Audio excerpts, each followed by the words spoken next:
Welcome to the deep dive. Today, we're really pulling back the curtain on the world of trucking. It's a pretty high stakes sector right now. It feels like it's caught in a perfect storm. You've got legislative moves, rising costs, and these really urgent questions about safety and, well, keeping drivers behind the wheel. Yeah, we've gathered a whole stack of sources, legislative updates, financial reports, and some really solid strategic guidance from industry veterans.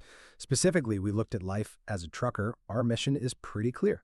Cut through all the political noise, pinpoint the key financial pressures, and pull out the best advice for you, the driver, on how to, protect your career and your time in this, well, pretty volatile environment. Absolutely. And the focus today, really, it's about understanding all the different angles. A lot of these external challenges, we'll talk about tariffs, federal laws, they can feel completely out of your control as a driver. But the veteran wisdom we found, it really stresses internal empowerment. We need to look at the chaos, sure, but ultimately the focus shifts to how drivers can manage their own time, their own future, make sure they feel respected, supported, not just waiting around for, DC to step in and fix everything. Okay, right. Let's unpack this then, and maybe we should start where the frustration seems highest. That recurring theme of lawmakers trying to fix the driver shortage with strategies that, well, sometimes seem designed to fail.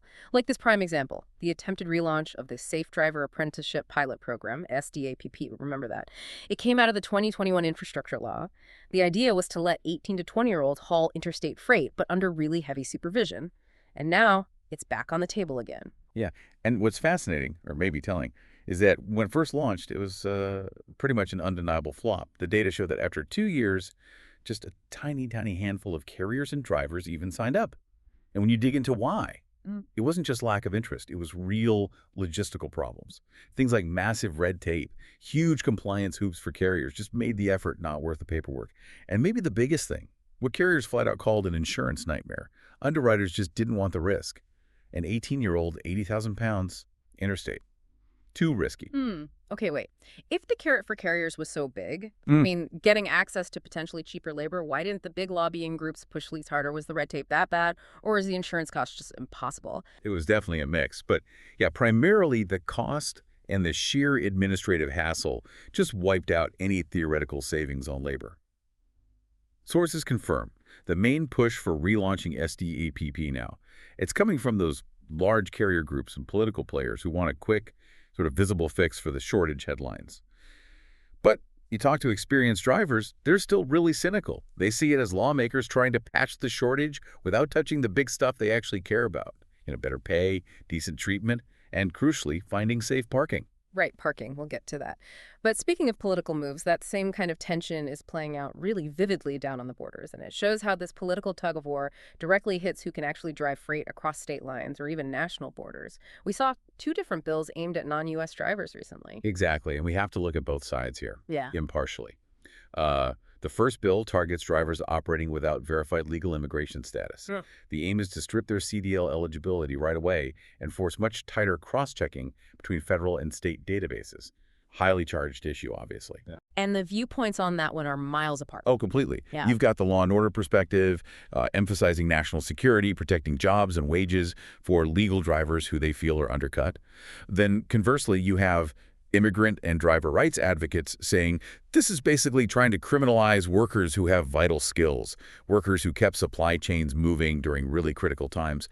And you also hear nervousness from fleets, especially, ag haulers, port freight guys, particularly in border states. They're worried about suddenly losing qualified, experienced drivers. And the second bill. That one targets legal, licensed Mexican and Canadian truckers, right? Aiming to tighten things up for them considerably. That's the one.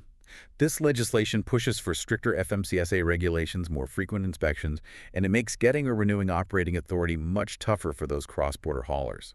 And this really raises that question, is this about protection or is it politics?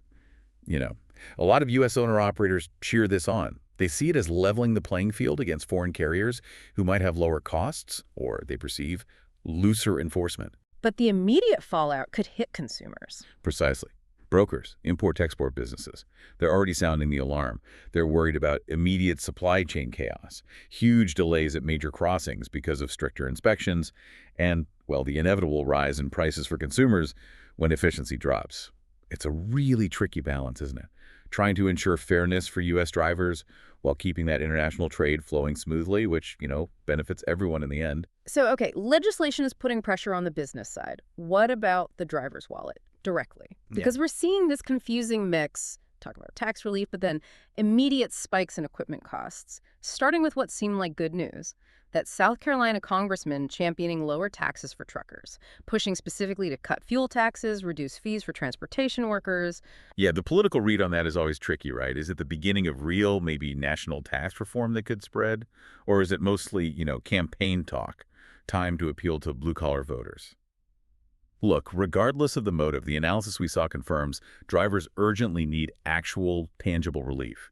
Things like lower diesel taxes, reduced tolls, those directly hit their gross earnings every single mile. But then, right up against that talk of relief, we get this contradictory move on tariffs affecting equipment. There was that temporary pause on the big import tariff for heavy-duty Class 8 trucks.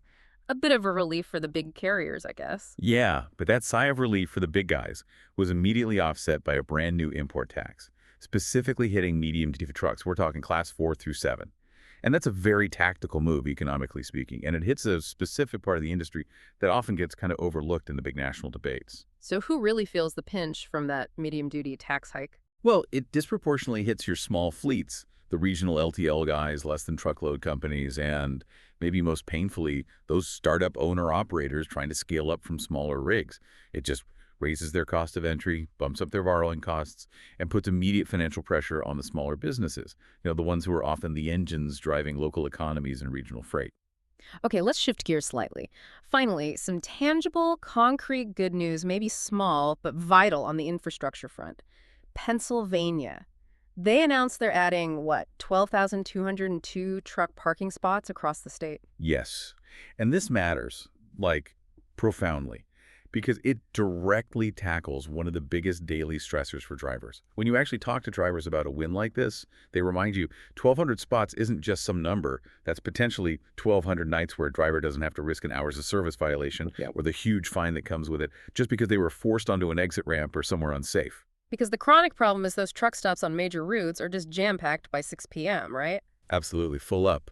So Pennsylvania is making progress here, expanding rest areas, reclaiming old way stations, even partnering with private stops. Now, the industry reaction is, mixed. Everyone agrees it's real progress, which is great, but it's still a drop in the bucket compared to the tens of thousands of spots needed nationwide. Still, it's a significant improvement, and it proves that infrastructure investment can happen when the political will is there. Okay, so pulling it all together, what does this tangled mess mean for the individual driver? We've covered these huge external pressures, failed or controversial laws like SDAPP and the border bills, volatile tariffs striking up operating costs, just general economic uncertainty, things drivers can't really control. Exactly right. And that's precisely why the core philosophy shared by the veterans over at Life. As a trucker, they've been guiding drivers for years now, is so critical. Their ultimate goal isn't just about surviving the chaos in the industry. It's about securing your future so you can, as they put it, get out on your terms. And that requires a shift. Drivers need to focus on managing their time, not just for the shipper or the DOT logbook, but for themselves, for their own long-term financial freedom. That is a powerful shift in perspective, and the sources actually outlined a specific strategy for building that freedom, something actionable. It mentioned creating extra income streams. It did. And the advice focuses specifically on using that off-duty digital time, leveraging modern AI tools.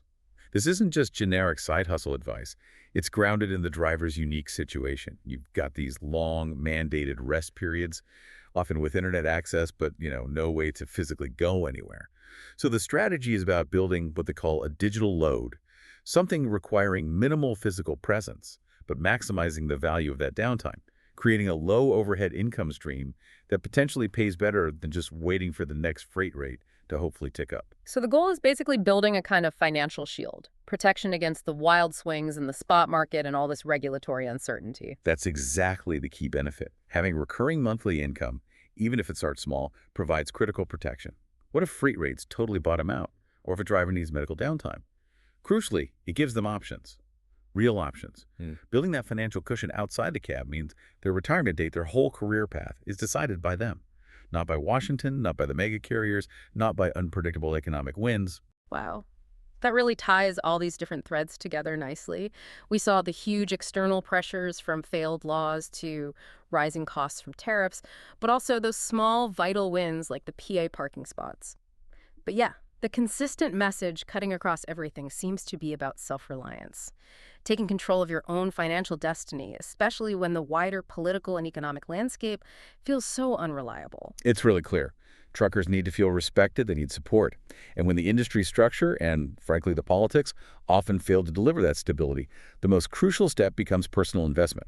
Drivers investing their off-duty time wisely, learning new, valuable skills like using these AI tools to build that solid financial cushion for themselves. So maybe we leave you, the listener, with this final thought to chew on. Given that it seems both the large carriers and federal politics are often focused more on finding cheaper labor or just implementing short-term, maybe flashy fixes, how much is your off-duty time really worth to you now? Especially knowing that strategically investing that time could be the absolute key to future-proofing your career and actually securing your retirement completely on your own terms.